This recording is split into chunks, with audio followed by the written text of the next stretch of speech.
Guys, അപ്പോൾ നമ്മൾ false ക്രീക്കിലേക്ക് എത്തിയേക്കാണ്. നിങ്ങൾക്ക് കാണാം, നമ്മൾ അകത്ത് പോയി ടിക്കറ്റ് എടുത്തിട്ട് ഇവിടെ ടിക്കറ്റ് ചെക്ക് ഇൻ ചെയ്ത് പിന്നെ ഇവിടെ നമ്മൾ ലോഡ് ചെയ്യണം. ഇവിടെ സ്നോ ഗേസും കാര്യങ്ങളൊക്കെ എടുത്തിട്ട് ഇവിടെ നമ്മൾ ലോഡ് ചെയ്യുന്നുണ്ട്. നിങ്ങൾക്ക് കാണാം, ആൾക്കാർ പോകുന്നുണ്ട്.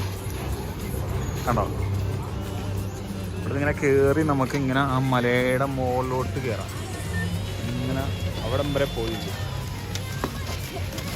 നല്ല രസമാണ്. അപ്പോൾ ഞാൻ എൻ്റെ സ്നോ ഗേസിന് വേണ്ടി വെയിറ്റ് ചെയ്യാണ്. നിങ്ങൾക്ക് കാണാം,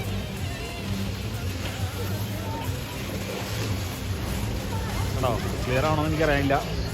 ഇങ്ങനെയാണ് പോകുന്നത്. നമ്മളിങ്ങനെ കയറി അവിടെ മുകളിൽ നമ്മൾ ഡ്രോപ്പ് ചെയ്യും. നമ്മൾ ഡ്രോപ്പ് ചെയ്ത് നമ്മളിങ്ങനെ മലകൾ മൊത്തം ഇങ്ങനെ കറങ്ങി അവിടെ നിന്ന് കറങ്ങി നമ്മൾ ഇവിടെ തന്നെ വരും. നമ്മൾ ഒരു പ്രാവശ്യം ടിക്കറ്റ് എടുത്താൽ നമുക്കിങ്ങനെ പലപ്പോഴായിട്ടും നമുക്കിങ്ങനെ ചെയ്തുകൊണ്ടേ ഇരിക്കുക, അൺലിമിറ്റഡ് ആയിട്ട്.